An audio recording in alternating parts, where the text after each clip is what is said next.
We have enough lights to cover the bush. Out of context, that's going to sound bad, but trust me, it's going to look beautiful. Travel back in time to the 80s, reliving the music. You can't have the Pretenders' first album. That's mine. I bought it. You did not. The catchphrases. Did you have a brain tumor for breakfast? And the wannabes. Sometimes I see you dance around the house in my underwear. Doesn't make me Madonna. Never will. Because just like you, we're stuck in the 80s. Can you say stuck in the 80s?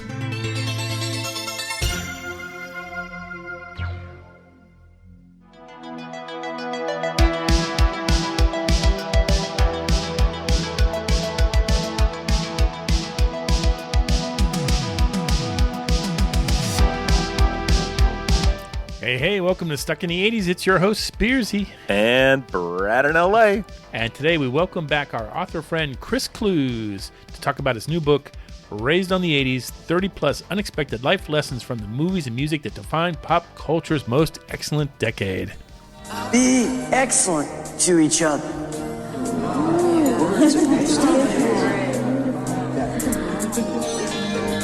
Party on, dudes! Steve, this episode of Stuck in the 80s is sponsored by... Hang on. I lost my notes. Hang on. Stand by. Just give me a second here. I know this should be a no-brainer, but it's just not clicking. Where's the script? This show's sponsored by... I know this. I know. It's Chico's Bail Bonds. Wait, no. It's Senior Pizza? No. That's it. It's Bronco Burger. No, wait. No. All-American Burger? No, that's where the other Brad worked. It's not Brad. It's not either one of those. It's the 80s, Chris. It's what? It's Hades Canoes? What? No, it's the 80s Cruise. Oh, right. Well, of course. It's the 80s Cruise. Join Spearsy, myself, MTV VJs Mark Goodman, Alan Hunter, and Downtown Julie Brown, along with 3,000 more nostalgia-seeking sea dogs in March 2023 for a week-long trip aboard the Royal Caribbean Navigator of the Seas. Performers will include Devo, Bret Michaels, Kim Wilde, The Church, Howard Jones, Living Colour, John Parr, Morris Day, and The Time, The Smithereens, Vixen, Cutting Crew, Midshire, Autograph, Tone Loc, and more. First-time guests, as you might have heard, can get $200 of cabin credit just by using the promo code STUCK when booking. Yes, you're stuck, and yes, you're booking, and yes, you're getting $200, friend. Just go to www.the80scruise.com for more information. I'm so cool. Hey, everybody. I had a great conversation this morning with my good friend Chris Clews. You might remember him from about 2 years ago, October 2020. He was on the show talking about one of his books. He's written 3 books now about how 80s movies impart important life lessons to you in the workplace, at home. I'm trying to think of something funny to say. I'm all out of funny today. Oh, man. You're just serious. Serious Steve is serious. He's very upset about the U.S. crashing out of the World Cup. Yeah. Well, actually, I was recording the interview with him during that game. Oh. So I missed it. Yeah. So it had moments. It did. Well, this interview has plenty of moments. Chris is a lot of fun to talk to. If you read his book, his most recent book, Raised on the 80s, he drops in so many little asides in there that will just, constantly cracking me up. I guess there's a story about how he got suspended from school for wearing a shirt in Spanish class that said "Who farted?" From Revenge classy, of the Nerds. Mr. Clews. Keep it classy. But no, he's got all these little stories. What he normally does is he goes back in time. He talks about a movie from a certain year, and then he'll also kind of tell you what he was doing that year, he'll share some of the funny stories. There's a funny story about him trying to paint houses on a summer job, and then being attacked by a spider, which he's deathly afraid of. And ends up passing out, and they have to be carried through a second-story window to... oh, my gosh. Where are you on spiders, Steve? Let me just ask. I'm not a huge fan of spiders. I think a snake would freak me out more. In the house, I'm sorry, I'm going to persecute you with extreme prejudice if you're a spider in my house. If you're outside, boy, weapons free, have at it. Unless you're a black widow, I'm not real keen on those, and those are kind of hang out around the house here and there. If I see one, I'm smushing it. But yeah. If you're spider outside, go with God. If you're in my house, though, game on. Snakes, I kind of am the same way. Like, I don't think I want to. I mean, I've never had a snake in the house. I've had a bird in the house. We had a rabbit in the house. Had lizards in the house. Lizards plenty in Florida. The snakes don't usually come inside. The snakes would eat the bugs and the spiders, so that would be good. It's good, right? Yeah. We had a house. I was renting a house when I first moved to Orlando that had, I think they're called like werewolf spiders or wolf spiders. Like wolf spiders, they're big. Yeah. They're big and they're angry. and they'll they when protest, you come across them, signs, more bugs. they used to they were always in the closet in this house. You'd open up and there'd be one in there, and it was like they would sit back on their legs and kind of like taunt you. And to this day, I can see it like I can tell you exactly what closet was and exactly what hallway and where that damn thing was. So now every time you open your closet, are you like, you in here, buddy? Hey, buddy, you in here, buddy? Thankfully, the only thing we have problem here with is sugar ants every once in a while. So yeah. Can't help it. Anyway, sorry for the sidetrack. So Chris is sitting there shaking in cold sweats, listening to our spider stories. But no, it's a great conversation. We're going to talk all about his new book. We're going to go through some of the movies he discusses. We take a couple of trips, to left field every once in a while because that's what I do. And but it's a great conversation. When we come back, we'll tell you how to get the book. And Brad will give you his impressions. But for now, sit back and enjoy this conversation with author Chris Clews.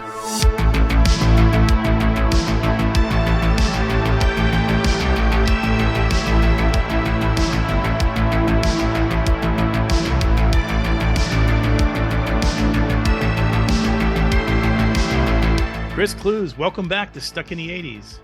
Hey, thanks, Steve. Thank you so much for having me. I really appreciate it. I love your work, and I appreciate the megaphone. It's been 2 years since you've been on the show. Seems like just yesterday, but I know you've been busy. What's the new book called? It's called Raised on the 80s? Yes. Yeah. Raised on the 80s, 30 plus unexpected life lessons. For those of you that might be able to see the video here, I'll kind of get it in there. There you go. 30 plus. I got it too. Life lessons from movies and music that define pop culture's most excellent decade. Yeah. So this is the third book that you've done on 80s pop culture. How does it compare to the first two? This one was a lot more fun for me to write because I focused on life lessons from 80s pop culture. The first two books focused more on workplace lessons, which, our life and our work are intertwined for most of us. A lot of us, they cross over. But this one was a lot more fun, I felt like, for me to write just because I was focusing a bit more on life.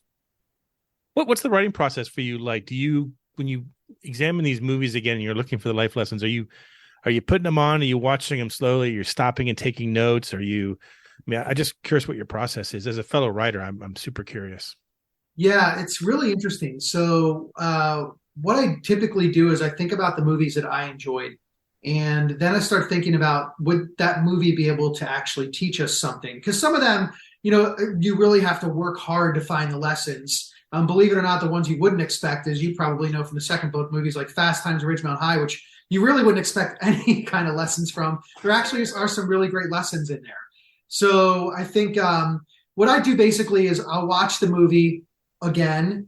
Typically, I've watched these movies recently, but I'll watch it again. And then I go to IMDb and I really start to look at the dialogue and the quotes from the characters. And there's just a quote or a piece of dialogue that will jump out to me. I think there's a lesson in there somewhere. And that's where I start.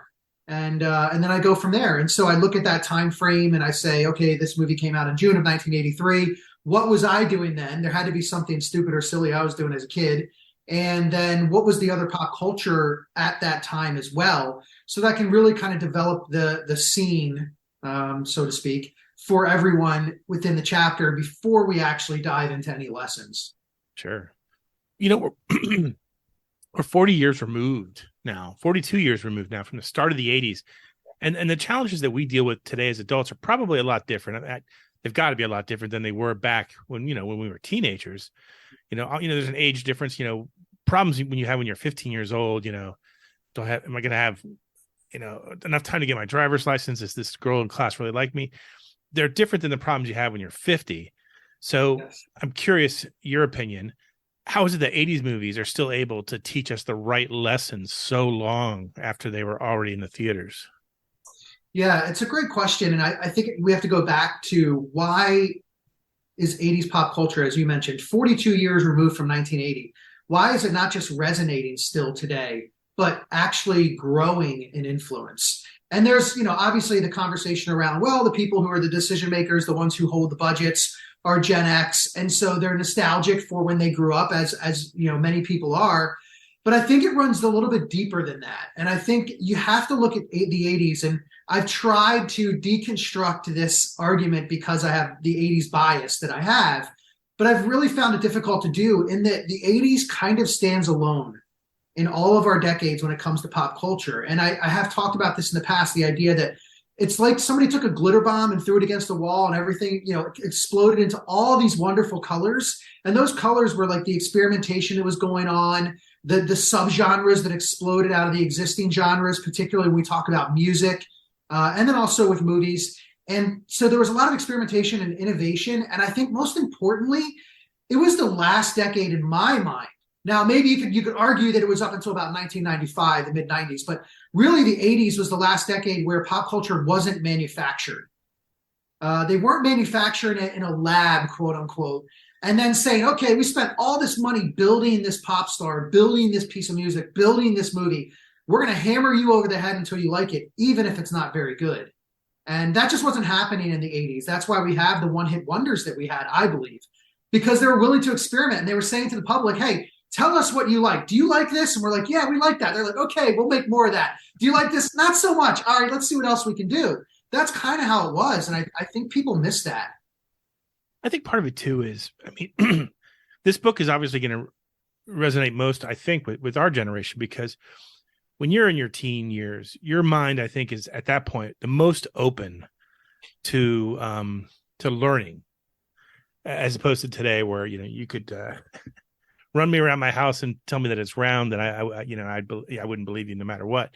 But your mind is so open to new ideas at that part of your life that the lessons we take from those movies seems stronger. When I love movies from all decades, but when I think back on the 60s or the 70s or the 90s, there's not one movie I can think of where I said, I learned some life lessons from that movie. But it's the 80s where it's, the Dead Poet Society and Breakfast Club and The Sure Thing and all those movies where it's like, those are the basis of who I am and my personality and my work ethic.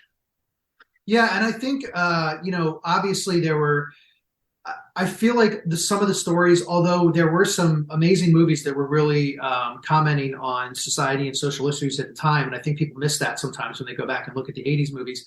But I do think that the characters were, they felt much more attainable.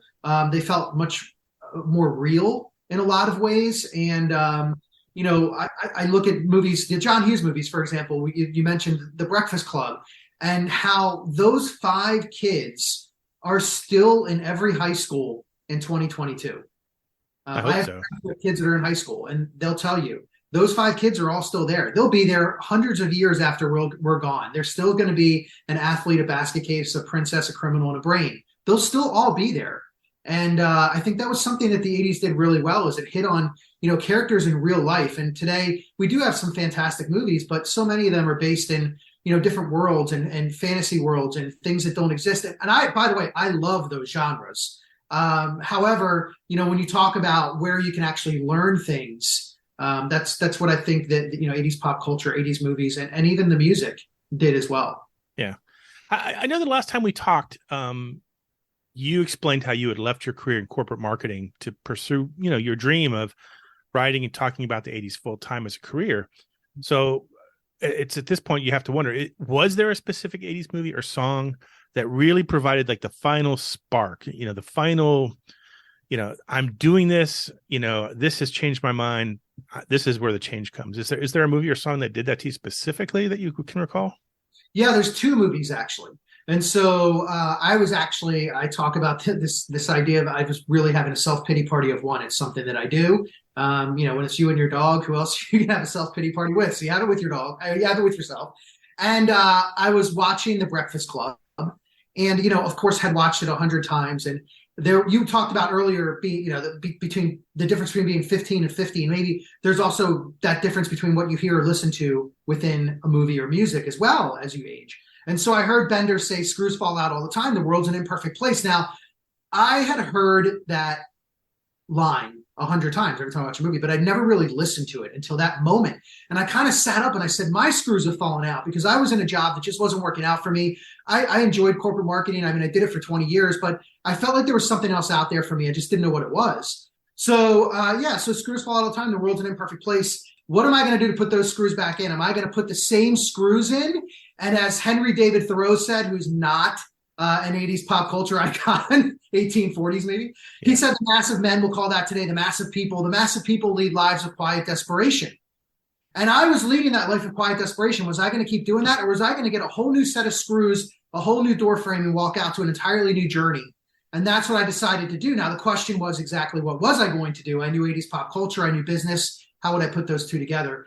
I wrote an article on what the Breakfast Club can teach us about problem solving. And I kind of threw it out on LinkedIn, and I got this amazing response. And I thought, maybe I have something here. So at that point, I decided to take Johnny Cade's advice from The Outsiders, because I was 46 years old at the time. And he said, you still have a lot of time to make yourself be what you want. And that resonated with me. I was not a 25 or 35-year-old entrepreneur. I was 46 years old, deciding to leave everything I knew behind to chase this dream. So those are the two that really pushed me out there. Yeah, the Breakfast Club always comes up when you talk about the 80s, or when anyone talks about the 80s. It's sort of like the Mount Olympus of 80s pop culture. And I think one of the unfortunate things is that John Hughes left us so early. I mean, he left Hollywood after a very short period of time, and then he left us for good far too early in his life. And I often think about, if I could have him on the show, what questions would I ask him? And so I give you that chance. You're obviously a student of his work as much as anybody is. If you had a chance to sit down with him and pick his brain for 15 minutes, what would you ask him? One of the first questions I would ask him would be which of the characters that he wrote into his movies most resembled him as a teenager. I'd be very curious. There's got to be one of them, or maybe it's a combination of a few.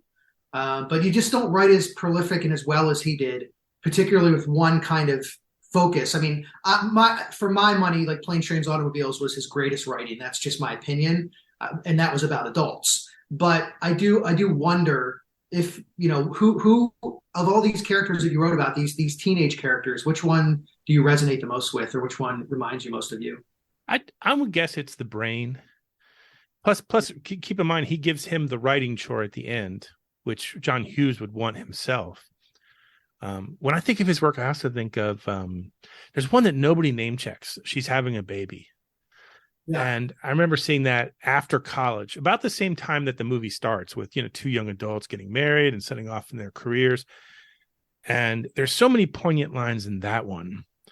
And from what I understand, it's semi-autobiographical to his career, and that he started in the ad business and then transitioned into writing. So much like you, I would ask that question. I would be asking those questions. Where are your personal connections? What are the moments, these lines from your movie that you crafted so well and were meant to last, for generations, because he intentionally avoided using 80s lingo in his writing. What are the lines that you wrote that, you are most personally connected to? I think that would be interesting to know. Yeah, I agree. I mean, I really, it'd be tough to ask him about his overall writing process, because he, I can't recall exactly which movie it was that he wrote over a weekend, essally, but I think it was Breakfast Club, but I could be wrong. There's so many of them at the same time, I think. But that would be tough, because how do you, I mean, that's just something that you have a gift, you've figured out what that gift is, and then you run with it. Yeah. But I'm always fascinated just by writers and directors, well, more writers and directors in general, about what were the things that carried through. Ferris Bueller, for example, where did that Ferris character come from? Was it somebody that he wanted to be, Was it somebody that he wished he was when he was younger? Was there a kid that was like Ferris that he grew up with? Fast Times at Ridgemont High, how Cameron Crowe, went undercover into a high school, and then, turns out all of these characters are really real students, based on real students. So I'd be curious about that. Yeah. Can you imagine a writer's panel where you have Cameron Crowe, John Hughes, and Aaron Sorkin, like the three of them just sitting there answering your questions about the writing process and engaging with characters and the importance of dialogue? And I mean, that would be something that you would tape and like watch on the inside of your brain for the rest of your life every day. Oh yeah. Yeah. I mean, amazing. It would be amazing. And, Cameron Crowe is one that people, I think, those of us who are around and pay attention to movies, we know Cameron Crowe. But I think a lot of people don't realize some of the best movies they've seen were actually written, or directed by Cameron Crowe, or both, actually. No, the nice thing about Cameron is that he's done so many interviews over the years that he does answer a lot of the questions you have. Like, I know his writing style was always such that he was always looking for that line from a movie that people remember forever. I gave her my heart, she gave me a pen. I was just about to say that one. I actually have a shirt that says that. Yeah. He was very specific in his interviews about saying, yes, there were lines that I wrote specifically that I hoped people would remember forever. And I remember what it was for Jerry Maguire. It was not the line he thought people would. Show me the money is the line or you had me at hello are the two ones that people remember. But those were not the lines he wrote intending to last forever. It was the line that the copy guy in Hawaii gives him, like, that's courage, putting your balls out there for everyone to see, when he writes his little, manifesto. But the human head. The human head weighs 10. Yeah. So let's talk some specifics about the new book. Among the movies that you discuss is Trading Places. Yeah. And the lesson to be learned there was the more you question yourself, the more prepared you are for the next opportunity. Wow. Yeah. So, listen, I love Trading Places. You were talking earlier about, movies that maybe people don't mention when they talk about 80s movies in general. And so there's so many that I think get overlooked, even ones that, Trading Places, Eddie Murphy, Dan Aykroyd, and Jamie Lee Curtis. I mean, you're talking about three icons. And it does, when people talk about the great 80s movies, you don't hear a lot of people mention Trading Places, but it is a great, first of all, again, another Christmas movie. We'll talk about that, right? Die Hard, Christmas movie, Gremlins, Christmas movie. Trading Places is a Christmas movie. So great movie. Billy Ray Valentine's character, Eddie Murphy, that Eddie Murphy plays. And Eddie Murphy played some great characters in the 80s. This one in particular, though, what we see at the very beginning when we meet him is that we see how intelligent he is. Even though he's this con man on the street, he's a really good one. And we see that he's very intelligent. And if it was applied maybe in a different way, who knows, right? So he ends up, I won't get too much into the plot for everybody. I would highly recommend the movie. But in all kinds of different ways, he ends up as a commodities broker. And at this moment that he's standing in front of the building, getting ready to walk in for this first day. Now, remember, he had been, a con man on the street, basically. He looks at Coleman, the butler, and he says, what if I can't do this job? What if I'm not good enough? And Coleman says, just be yourself, sir. They can't take that away from you. Now, if that was all we learned from this, be yourself. Now, there were a lot of characters that taught us that in the 80s. The Breakfast Club had numerous ones. Revenge of the Nerds, my shirt right here. Be yourself. I mean, it's an underlying theme throughout so many 80s movies. That would be good enough, but it actually goes deeper than that. And it's the idea about imposter syndrome. We talk about that today. That's the buzzword that people use. And it's the idea of thinking that, when you question yourself, that you have a lack of confidence. On the contrary, confident people question themselves. Arrogant people question others. Really important lesson. When you're continuing to question yourself, that's how you get better. Each time that I'm doing a keynote speaking engagement, when I'm getting ready to walk on stage, there are a lot of questions in my head. Am I good enough? Are they going to like me? Why me? Why do I have this opportunity to be on stage in front of all of these people? Am I going to remember everything that I'm supposed to remember? All these questions in my head, but that's what helps me stay sharp. That's what helps me, get better. Once you stop questioning yourself, there's two things that could happen. One is that's it. You think that you have reach the pinnacle and there's nowhere else to go, or you're good enough and you don't have to question yourself anymore. That's not a good place. Number two is you question others. And that becomes arrogance when you look around and you say, well, I'm just going to question these people over here if something goes wrong. Let me ask you this, because I get accused of this a lot. And I know that this is one of my personality traits. Second guessing. You've done something, it's over. You made lasagna for the family. You're questioning how you did it. You've delivered your keynote speech. You're backstage, having an iced tea, and you're second guessing that one joke you decided to include. Second guessing. Is this a bourbon or iced tea? I'm sorry. What did you say? What's sorry? I'm sorry. Bourbon or iced tea? I didn't hear you. Oh, with me, it could be either one. You're second guessing a positive quality or a negative quality, and is it some lesson that you think has ever been addressed in an 80s movie? Well, I think in a roundabout way it was addressed in a few movies. I think second guessing still goes back to this idea of, confident people question themselves. You're still questioning. And I do that. My business partner, Kristen, who books me for things, she would tell you if she was on here that I always call her afterwards and she says, how did it go? And I'm like, well, I don't know. I felt like it went okay, but people didn't respond here. They didn't do this, or I didn't have that as many people come up to me afterwards as I thought. And then 2 weeks later, we get a call like, hey, that was great. We want to have you come back. But prior to that, I'm doing a lot of second guessing.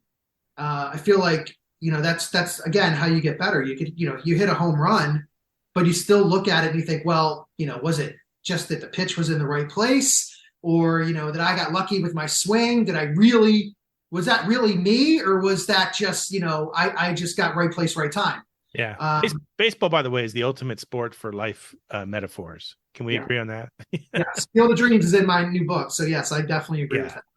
But I would tell you another one that's in my book that, the second guessing thing sometimes comes after a fall. And so Can't Buy Me Love, great 80s movie in this book as well. Patrick Dempsey, for those of you that haven't seen it, he plays this kid who's like we'll call him like the nerd, the geek, whatever, who mows lawns he wants to save money to buy a telescope.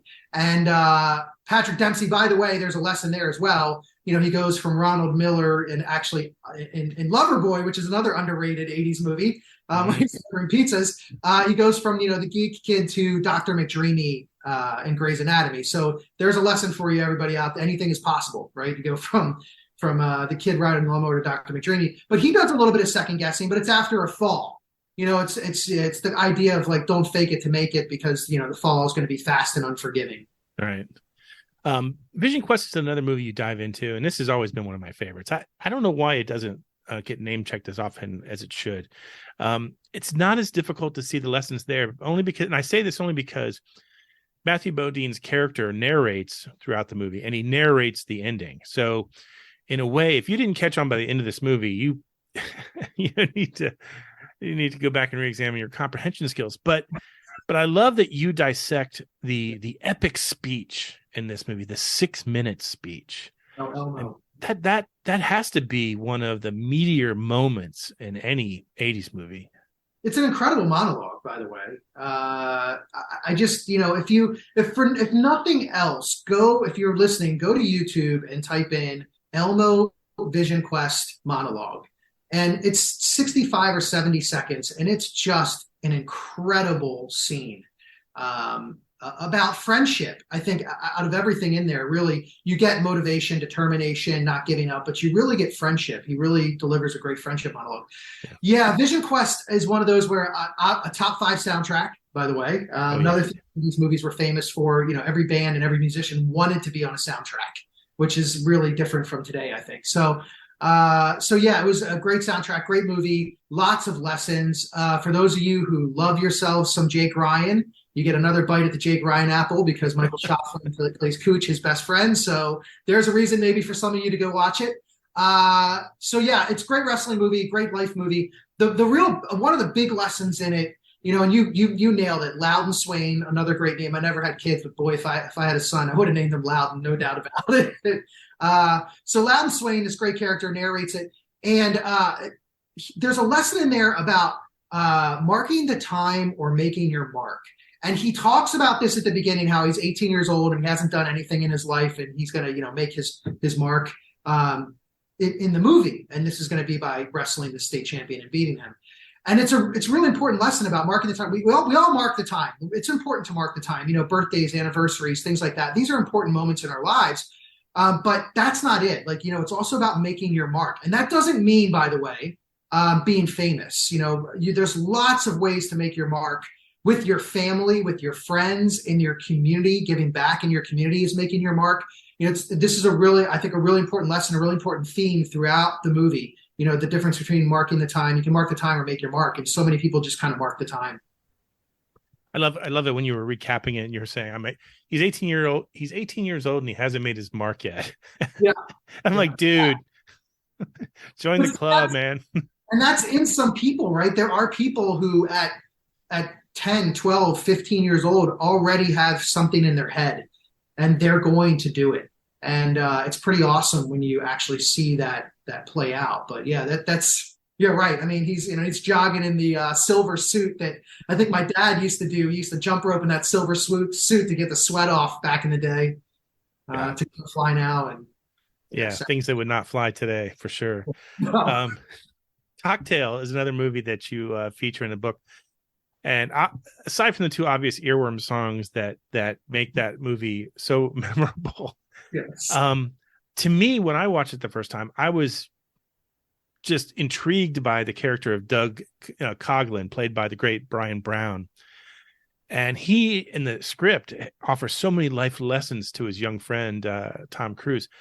Here's my question for you. Are any of Doug's lessons truly helpful, or are they self-destructive? Or is he meant to just be a cautionary tale in your mind? I think so. I think both. I think he's meant to be a cautionary tale, but sometimes the people who are cautionary tales recognize that they are, and they want to leave some nuggets behind. They may be troubled, they may be broken. Doug is obviously troubled and broken, but I think he's hopeful that that same thing won't happen to anybody else. And we do, I think most of us have somebody in our life like that that is a cautionary tale, and they do sometimes leave those nuggets behind. Like, don't, here, because those Coughlin rules, there are some really good ones in there, and then there are some very cynical, sarcastic ones, and then there are ones that you probably shouldn't follow. But beers for breakfast. Beers for breakfast, yeah. And I'm glad you're bringing up these movies, because I really try to find movies. Some of the movies are obvious Field of Dreams, but I try to find movies that maybe we don't expect to learn from. I also am trying to introduce people to movies that they may have heard of, but they may not have seen in this book, because I think that there's this huge library of 80s movies that are just untapped, and that if people go back and really watch them, there's some amazing stories there. Cocktail being one of them, in the whole Flugelbinder conversation. It's a great word out there, yeah. And there's a great lesson there. You open yourself up now for the next question. One of the most epic movies in the entire decade is Dirty Dancing. Yes. And you have not seen it. I have not. I'm telling you right now, I've seen it a few times. The first time, very reluctantly. It's a completely different movie as an adult to watch than as a kid. Don't you think that for the purposes of research, you should have at least at some time attempt to tackle Dirty? And I saw your post about how it's a different movie when you're an adult. That's funny. It's true. Yeah. So listen, for those that heard the previous episode that we did, or have read anything that I've written, I love Patrick Swayze. In fact, my dog is named Bodie after Patrick's character in Point Break, which is a 90s movie that really feels so 80s, and fantastic movie. Catherine Bigelow, cutting her teeth, and not just cutting her teeth, but you want to talk about, I think that was her first movie. Wow.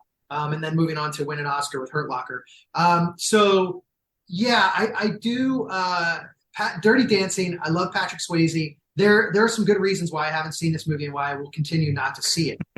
It's become a story now. And when I'm keynote speaking, the moans and groans that I get from the crowd when I say I haven't seen Dirty Dancing, I have to just continue not to see it only because of that. I couldn't fake it. I'm somebody that's got to be kind of honest and transparent. So the reason is my prom, and my senior prom. I wanted Home Sweet Home as the prom song. I was voted down. We ended up with Now I Had the Time of My Life from Dirty Dancing. I hadn't seen the movie at that time, and so I had to hear that song 100 times that night at least, and I just decided this is like when I got stuck on It's a Small World at Disney, and everything broke down except for the dolls singing that song. That's fair.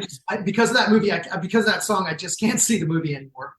No, hey, that is the best reason of all not to see it. I mean, you need to, for the longest time, I had never seen Goonies until maybe last year. Really? Well, I was of the age. It was 1986. The Goonies? 85, 86. So at that point, I'm 18 years old. The last thing I want to do is see a movie about a bunch of little kids. So yeah, that makes sense. I finally saw it maybe a year ago, and my first comment was, "It's Indiana Jones and the Raiders of the Lost Ark with kids." Yeah. And my wife was disgusted by that comparison, but I eventually grew to love it. But for the purposes of your career, I absolutely endorse you not watching Dirty Dancing, because I mean it's a great shtick. I mean, never ruin great radio. That's right, and it's shocking to people because they look at it as such an iconic 80s movie, and of course because I talk about how much I do love Patrick Swayze. I mean, I legitimately get upset when they remake his movies. I don't understand it. Like, I feel like just re-release them. Like, they're redoing Roadhouse. They're remaking Roadhouse right now. Just re-release it. It's a great movie in and of itself. And listen, it's got Patrick Swayze and Sam Elliott. I mean, Sam Elliott, by the way, who looks exactly the same today as he did in 1989. Maybe better. Yeah, I mean, it's amazing. The guy's a vampire. So no, I agree. Yeah. So I just, it is a good shtick, and I really have absolutely zero desire to see it. No. To be honest, it's not going to improve your opinion of Patrick Swayze. His character goes from milquetoast to bad boy and back again so often that you're just kind of like, what? Did anyone like really read the script? And I know that's blasphemy for some 80s fans, but I mean, it's a good movie as an adult for different reasons. But if you're a Patrick Swayze fan, it's not going to help. I mean, I still like She's Like the Wind, I will admit. Okay. Patrick Swayze song, She's Like the Wind. I have to admit it, Yeah, I won't turn it off.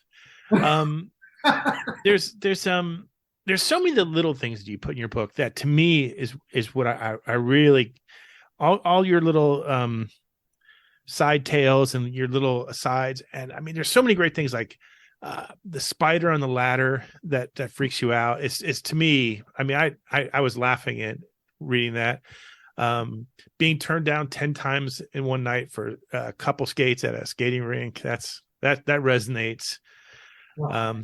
Getting suspended for wearing a t-shirt that said "Who farted" in Spanish class. Yeah. That's a Revenge of the Nerds, right? Yeah, I get reminded about that every so often on Facebook. Somebody that I went to high school with, they'll post something about high school, and then somebody will tag me and say, "Remember Mrs. Zomlifer's class? That was my Spanish class." And she basically said, like, if you just sit in the back of the class and stop disrupting it, I'll give you a B. And I did. It's unfortunate. I look back now and I wish I wouldn't have, because I think it would have been good to take Spanish 1, Spanish 2, and actually learn a little bit of Spanish. But I decided to take the B and be quiet. Yeah, the spider thing, I compare that to the Indiana Jones and the snakes. It's a real thing for me. Yeah.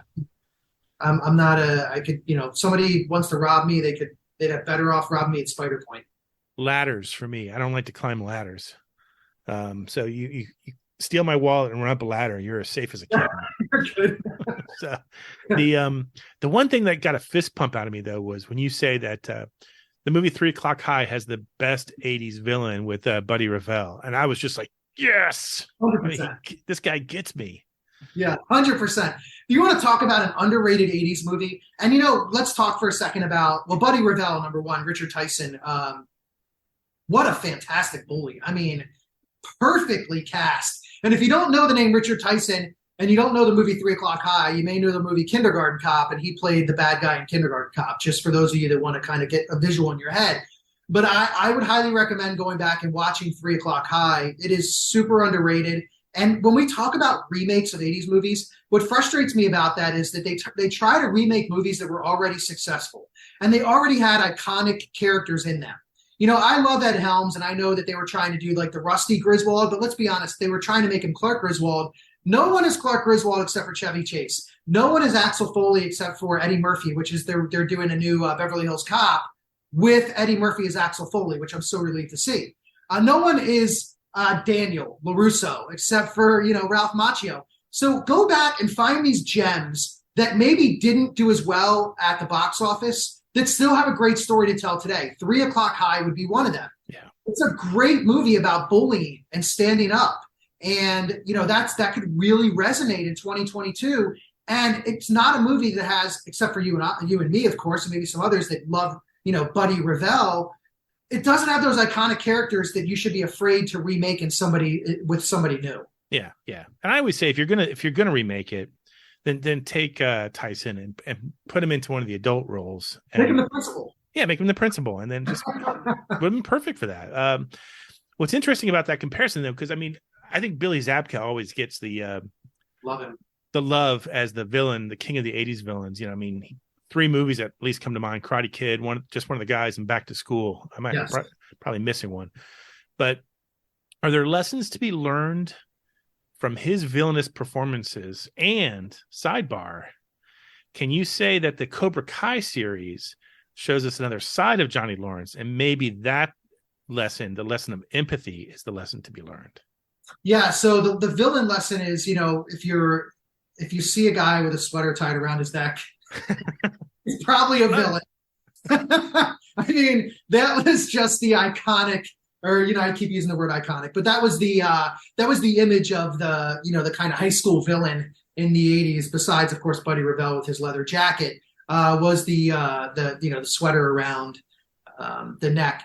Yeah, I have to say, sidebar to your sidebar, I'm so happy to see William Zabka get another bite at the apple, because I think he's a really good actor, and he's very likable on screen. And I think, if you know what I mean, like, you see people, there's some actors and actresses that just exude likability through whatever they're doing on screen. So I'm really glad to see him get that bite. And I do think, it does give us a different side of Johnny Lawrence. It also shows us, that sometimes there's just a moment in someone's life that changes the entire trajectory of it. Good or bad, by the way.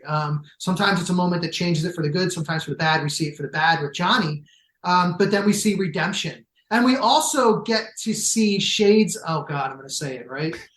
Shades of Grey, not the movie, not the book, but we see shades of Grey in what was kind of a black and white story back when it was written, The Karate Kid. But we see that there are shades of gray in it, because now we look back and we have this question of, okay, well, who was the real bully? There was some bullying going on both sides there. Who is the real bully? And ultimately what we learn out of all of that is that Mr. Miyagi is probably the greatest character in cinematic history. That's true. That is true. So what's next for you? Is there a 4th book in the works? Yeah, I'm going to take a little breather. Books are, they are a very lonely, time-consuming task. I love writing them. I enjoy writing them, but you really have to isolate yourself for extended periods of time, and it's a really heavy lift. So I'm going to take a little bit of a break, maybe a year or so, before I start thinking about a 4th book. But I will tell you that the 4th book will stay along the lines of life lessons, because I just felt like this was more fun for me to write. And by the way, these life lessons can also apply to people's work as well. So in the meantime, I'm just doing a lot of keynote speaking, and I've been lucky enough to be on podcasts like yours, and I've had some good television interviews as well to talk about my book and some of the keynotes that I do. Where can people get a copy of the book? Yeah, they can get it on Amazon.com. Shocking. So Amazon, Kindle, paperback. Also, it could be in your local bookstores or in some of the larger bookstores and even Costco's or Walmart's. I'm not really sure. The way that it works is you can kind of see what's happening on Amazon, but there's another company that actually inventories for, basically everyone else, brick and mortar, and you can see if your books are selling, but you can't see who's actually purchasing them. So you may see that. And I know we're going to wrap up, but I wanted to can I bring up something? Sure. So the movie Dead Poet Society, I wanted to just kind of touch on that. really quickly, if that's cool. Yeah. Again, one of those movies that you kind of expect to learn lessons from. And I often talk about the idea of unexpected lessons. So some of the best lessons for life and work come from the most unexpected of places. I really do believe that, which is why, movies like Fast Times and even, Trading Places, Coming to America teach us such valuable lessons because we don't expect them. Dead Poet Society, you kind of expect you're going to, walk away feeling like you learned a little bit about something. Carpe Diem, seize the day is what everybody tends to talk about. But there is a deeper line in that movie. John Keating, played by Robin Williams, the high school teacher that's teaching these kids at an elite boarding school, who've all been taught, like, you're going to go in a straight line. You're born at point A, you go to point B, and you do it based on what the family tells you. And he says, nonsense, boys. And he says, no matter what anybody tells you, words and ideas can change the world. And this line is a really important line because back in the 80s, if I wanted to get my words and ideas out to the world, I had the Community Times newspaper in my little town, and maybe 15 people read it. But in the palm of our hand now, we have the ability to get our words and ideas out to the world. It's the great equalizer. We don't have to be an athlete, a celebrity, a world leader, any of those things to get our words and ideas out. Now that's talking the talk. You got to walk the walk as well. What action are you going to take? And for me, it's animal rescue. I mentioned Bodie, my boy, Bodie boy. He's a rescue, and he was basically dead on the street down in Miami, laying on the sidewalk, 3 months old, was paralyzed, couldn't walk for a month. Some cops found him, scooped him up, took him to a rescue that I follow. I watched his story, and when he was available for adoption, I got him. And I've always been a big believer in animal rescue. My grandmother, my mom taught me that. This guy, I say rescue is the best breed. I had a rough little patch in March of 2021. My girlfriend was a little bit of a gypsy soul. She bought an RV and took off. She lives on the coast of Oregon now, and I'm very happy for her. She's where she needs to be. But it was a tough moment for me. And then in April, my stepmom got diagnosed with pancreatic cancer out of nowhere, passed away 3 weeks later. 2 months later, my mom died of Alzheimer's. So there was about a 100-day window there where it was rough. But all along, I had this boy Bodie by my side. I had my boy Bodie by my side. And no matter what was going on in my life, he was there. And I say that rescued is the best breed. There are so many animals that need homes out there. And that idea of, no matter what anybody tells you, words and ideas can change the world. It's important, but you got to walk the walk as well. Yeah. The thing I always think about the 80s, and I always compare it to seeing Captain EO at Epcot for the first time, when Michael gets up there and sings the song, we can change the world. Yeah. And I remember seeing it years later when they brought it back, and I thought, I was in my skeptical phase at that point. And I said, change the world? I mean, now we're not even sure we can save it. But you do go back to a movie like Dead Poets, and you think about words can change the world. And it's one of the uplifting things that the 80s gave us. And I think that's why 17 years is not long enough to do a podcast about it. Yeah, and you've done a fantastic job, man. I just, everybody talks about you and your podcast. I told a couple people I was coming on. They knew it. A couple of my friends knew the podcast. They were listening. A couple people that you would expect, like Tamara Deaver, I was mentioning to her that I was going to be on, and she was so excited. She's like, oh, my God, I love Steve, and I love the podcast. So you're doing a fantastic job of keeping the 80s alive for everyone and introducing new generations to it. Yes, so are you. Folks, get out there and buy this book. It will change your perspective. I really believe that. Chris, it was great having you on the show. Thank you, man. Stay rad, everybody.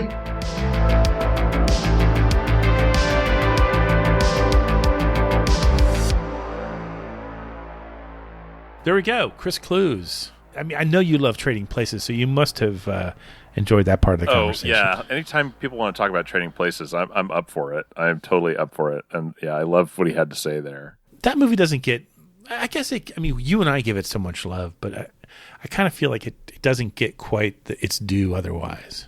Yeah, I don't know. I mean, I think to your point, it's, to me, it's one of my top 5 movies of the 80s.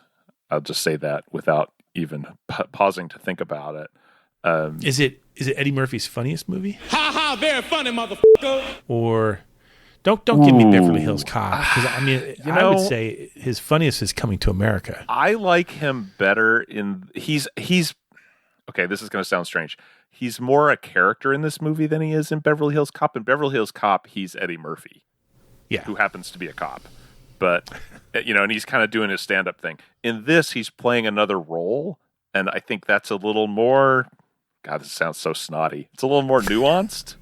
Does that mean anything to you? I don't know, listeners. Tell me that I'm just making shit up about 80s movies, which wouldn't be the first time. Yeah. But to me, Trading Places is a perfect movie. I couldn't or wouldn't change a thing. I can't change it. I wouldn't change a thing. I'm trying to think if I would change anything. I don't know that I would. It's so good. So good. I might go watch it right now. Is it a Christmas movie or is it a New Year's movie? It's both. It's a holiday movie. I mean, he dresses up as Santa, so does that basically start right around Thanksgiving? Yeah, it does. It's not really clear. The Christmas holidays are obviously coming because What's your stance on Chris avoiding seeing the movie Dirty Dancing? I mean, I respect it.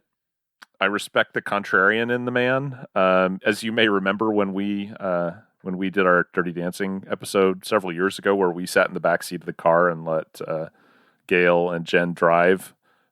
I had never seen it. I had never seen it until my prep for that episode. So I can't remember. What was your take on it? Did you enjoy it? I liked it better than I thought I was going to.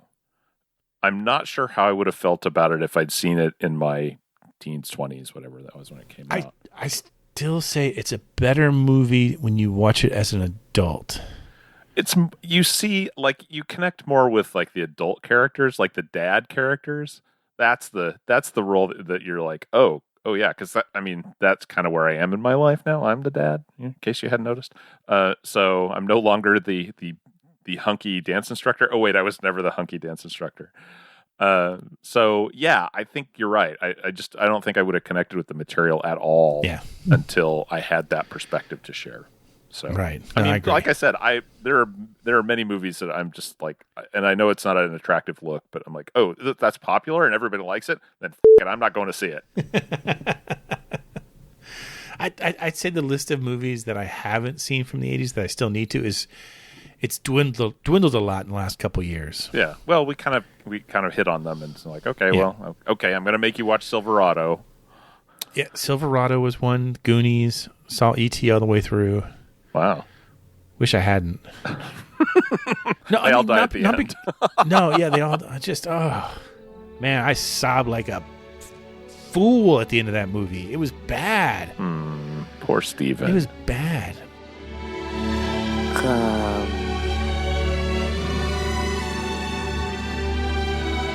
Stay.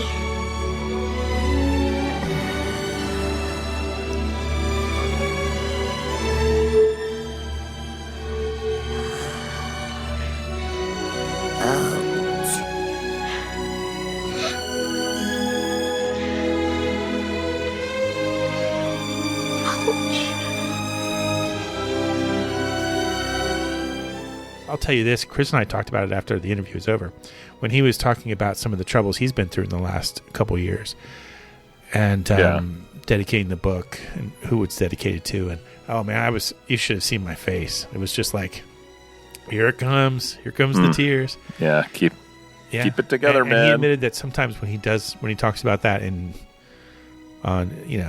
live presentations, that he kind of sometimes I don't even like to say the word cry. I just don't. But I think we should drop a little bit of that Asia song in here. I can't. I'm trying to think what have I cried about in the last 24 hours. I don't know. It's the list is long and distinguished, I'm sure. Anyway, definitely look for his book on Amazon.com. We'll put notes to it and links to it in the show notes. I've read all three of them now. I love it. I'm looking forward to his fourth one. I hope I get a chance to see him live one day. But you know what I'd like to catch right now? It's not even a good transition. The Seggies. Why would we let that stop us, Steve? TV party tonight! TV party tonight! TV party tonight! Hey, it's time for TV Party Tonight. I hope. Because I didn't write down the name of the Seggy in the notes, and so I'm just kind of staring at the screen going, okay, then. Oh, Brad adds it now. That's nice. A little late, Brad. Sorry, man. Anyway, we'll play a snippet of a TV theme song from the 80s. If you get it right, you're entered into the drawing for the postal-friendly bottle opener. And I'm pretty sure it's going to stay postal-friendly bottle opener, although we do have a suggestion coming up from one of our listeners on a new possible Indeed we prize. But in the meantime, from episode 649, here was the mystery theme song. That's the theme from Cagney and Lacey.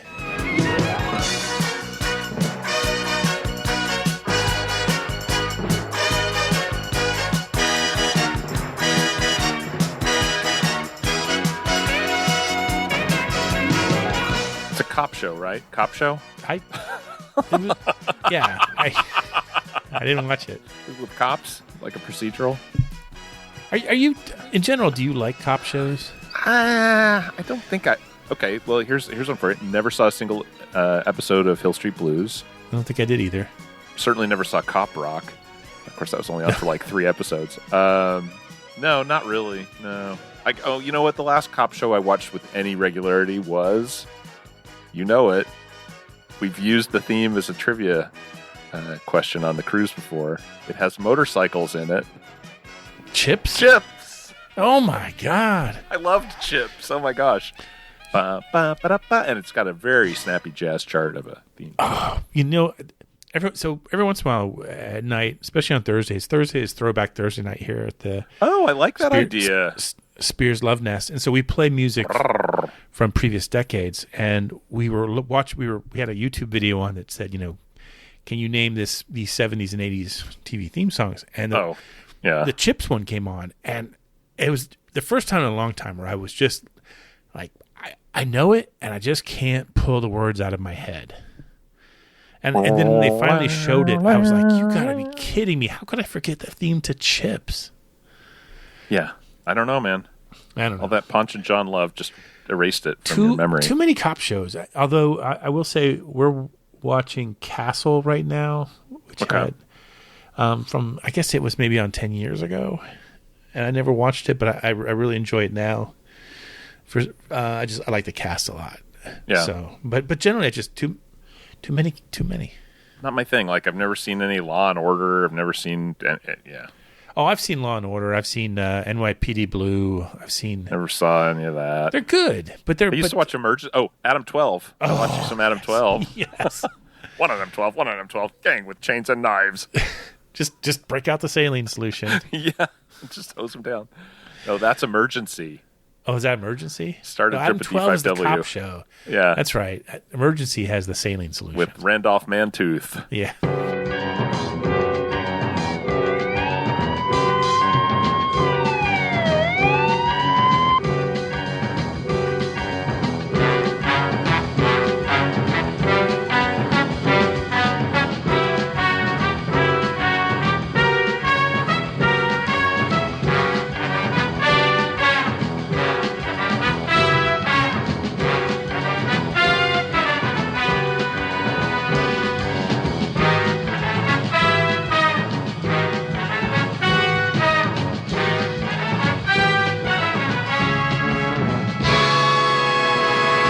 Should be a name of a prog rock band. Man, it really should be. Anyway, I think actually I would name my band Mantooth Randolph. Yeah. Does this count? Have we talked about TV? We talked about TV enough on this show for it to count as a TV show? I think so. Yeah, absolutely. That'll get people off our backs. Absolutely. Anyway. Hey, should we read the winners? Yeah, let's do that. Okay. Here we go, Steve. The winners this week include the tromboner. Yes. Darren from John Cleese's hometown in good old United Kingdom. William Patton, Carlos stuck in Pennsylvania, Dallas Fitzgerald, and Brain Pan, a.k.a. Brian Pond, who writes, Cagney and Lacey, never watched the show. Was it good? I feel you, Brian. I feel you. It was pretty popular. I'm guessing it was. Yeah, it's a reasonably big hit, as I recall. Oh, God. How many seasons did that run? Oh, I don't know. I would, if I would guess off the top of my head, I'll say 6. That's very close. That's Price is Right winning right there. That's because it was 7. 7. So, I was going to go with 7. Yeah. That just seemed long. Yeah. Oh, by the way, God, last night, it's the holiday season here, of course, and this might be our final show of 2022. It just depends. Brad's got a lot of... You just never knew, do you, kid? We both have a lot of trips coming up here at this month, so Probably should announce that in case someone was thinking about robbing us. But nonetheless, we're going to be out of town. So we're to the point now where we're trying to watch all the holiday movies. Oh, okay. And of course, you and I watched A Christmas Story Christmas. Yep. For the last episode. And 2 nights ago, we watched what was it? Mistletoe and Menorahs, which was a Hallmark movie. And then last night we watched, and here's the 80s angle that you're waiting for. People are just kind of going, get on with it. Here's the 80s angle. It was called script. It was called I think it's called A Castle for Christmas, and it stars Brooke Shields and Carrie Elways. So, this is Dunglen Holywell. What you heard? What are all these? Locals leave them. Legend dates back to the first Duchess of Dunbar. When war broke out, she donned the garments of a warrior, came to this very well, and laid a necklace on the edge for courage. What happened? Well, she went off to fight. Turned out she had the heart of a warrior. She ended up saving the village and falling in love with a man who fought by her side, a commoner. That's beautiful. Aye, if you like that sort of tale. Did they end up together? Wed on Christmas Eve at Dunbar. Invited the whole village. And every Christmas Eve after that, for a century or two anyway. Christmas Eve at Dunbar for the village. We should do that. We? Whoever owns it. Okay. And she's a writer who goes and takes a sabbatical in Scotland to visit this castle that her family used to be ground tenders for years or generations ago. Huh. Oh, okay. Like it wasn't like she grew up there. No, she didn't grow up mowing the grass. Yeah, and then but Carrie Elways is the Scottish lord who lives there now and is desperately trying to sell the place. And does he do a lot of fencing in this picture? No, he does a credible Scottish accent though. But it's funny because it couldn't have been. It can't be that old. It must be a couple of years old, just a couple. And it's just interesting to see how Brooke and Carrie. I mean, first of all, they have a lot of chemistry together. Okay. And second, he looks great. I mean, he still looks like Carrie Elways. You expect him to pop up a Princess Bride line at any second, but he doesn't. We are men of action. Lies do not become us. But he does a credible job at that. And to be honest, I mean, was it better than Mistletoe and Menorahs? I'll tell you that. I saw something like in the last month. It's about time for bankers in suits to lose their girlfriends to homespun men in flannel on the Hallmark Network. And it's funny was we always want movies that we can see like we don't want to be sitting there for 3.5 hours or 4 hours. We don't need Gone with the Wind. Yeah, give me an hour, like maybe an hour and 45. Yeah, no, these are all like 96 minutes. Yeah, it's like perfect. There's no time for like 3 different endings. Yeah, I don't need a lot of plot development. I don't care about the main character's kids. Like, let's just get on with this. Yes. Boy and girl meet, fall in love, have a disagreement, get back together, movie ends. So, smooches. Just like Love Boat. Anyway. Yeah, actually, you're 100% right. There's a misunderstanding somewhere in there. Yeah. Anyway. Should we spin the wheel? Yeah, let's spin a wheel. Let's get a winner. Certainly not here me. We go. Oh, Steve, you're the biggest winner on this podcast. 653 episodes later. Here we go. 1, 2. Oh gosh, I got to save some energy. I'm glad you did that. I have to go put the lights out on the bush later on tonight. That's how we have enough lights to cover the bush. Out of context, that's going to sound bad, but trust me, it's going to look beautiful. I'm just going to leave that exactly where it is. We got our outside lights up last week. Yeah. Looks like it's going to land on William Patton. Excellent. Send us your snail mail address, postal address, and we'll send you a trinket of our appreciation. A PFBO. That's right. But in the meantime, pay attention. Here's this week's magical mystery TV theme song. Listen to the floor till the end of scream. If you know it, email us at podcast@sitades.com. And then also include your favorite Carrie Elways quote from Princess Bride. We'll be right back after this commercial break. You've probably heard the critics praise The Princess Bride, but have you heard this? Why? It had adventure, it had romance, it was really funny. Hysterical. Oh my God. You're that smart. Have you ever heard of Plato, Aristotle, Socrates? Yes? Morons. That was an incredible movie. It really, Crystal, was great. I'm not listening. It was hysterical. Have fun storming the castle. The Princess Bride, rated PG. Now playing at theaters everywhere. And we're back. We got just a few minutes left. Some interesting feedback from last week's show. The conversation that Brad and I were asked to have about mixtapes. Yes. An evergreen topic. We could do show after show on mixtapes, I feel we like. Might have to. Eric Miller wrote and said, as a prize for our Segi contests, we could do a mix CD made by you both with your favorite 80s tunes. One can be a Drives tune, the other one can be whatever. So like... Yeah, I'm not making a romantic mixtape for you, listener. Sorry. I mean, I love you all in that like agape way, but not, that way. So I'll do hidden messages buried on the third track on side 2 about how I want to ask you to prom. Like that's just, I don't have time for that.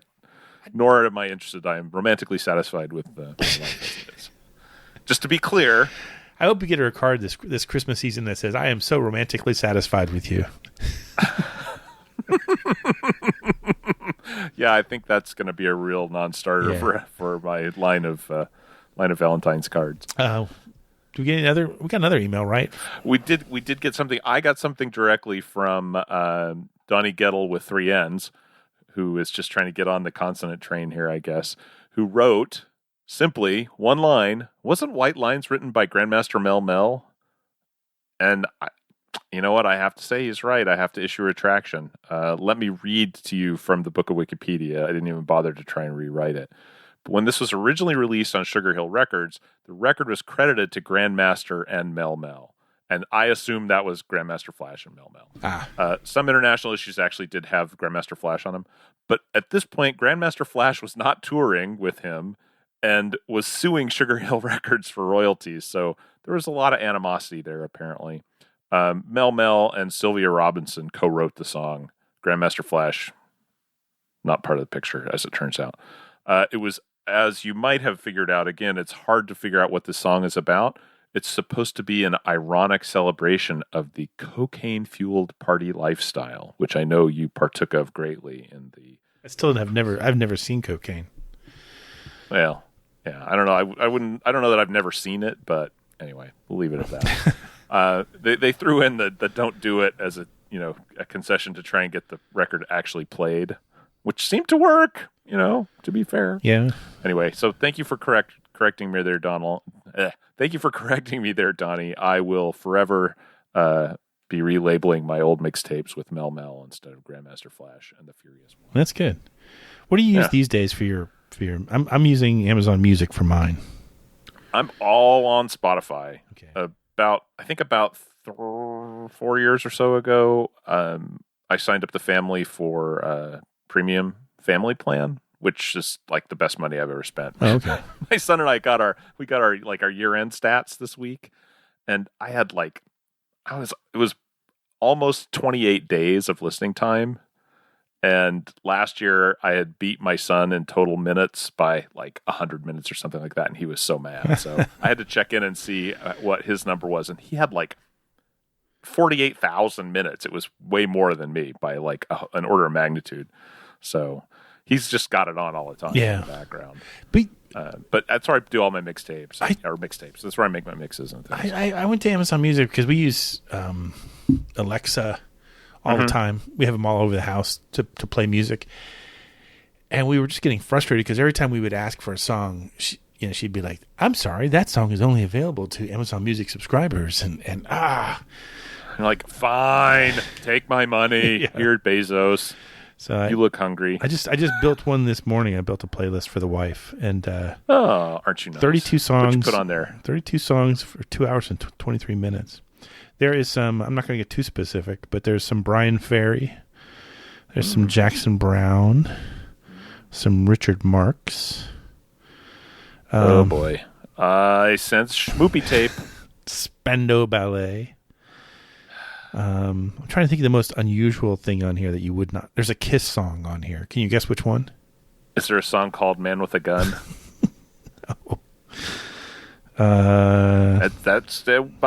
You might give that one a full listen. It could slot right in there real nice.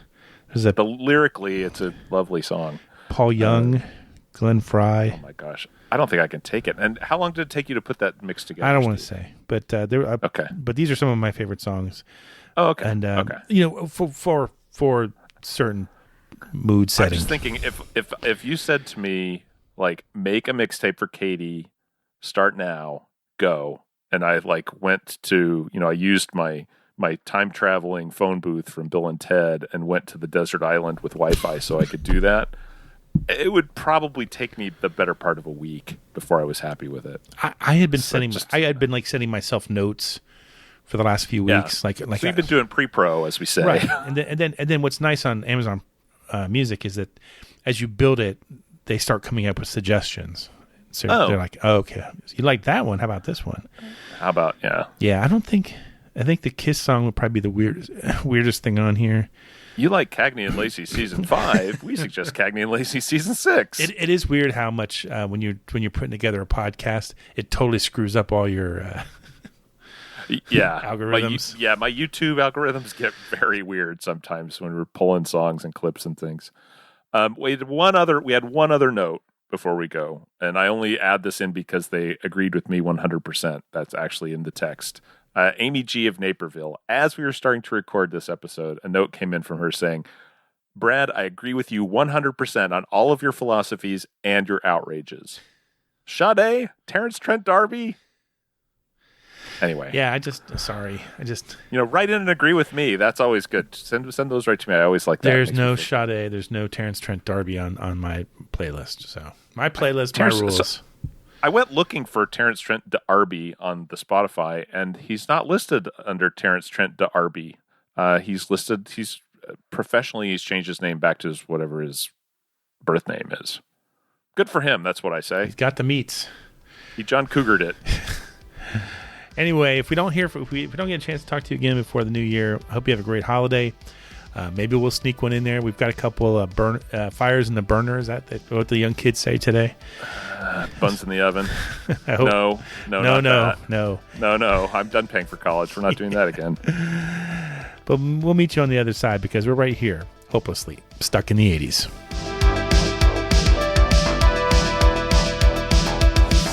Stuck in the 80s is now on Patreon. If you'd like to support the show, go to patreon.com/stuckinthe80spodcast. Special thanks to Check Battery Daily for our theme music, and thanks for listening.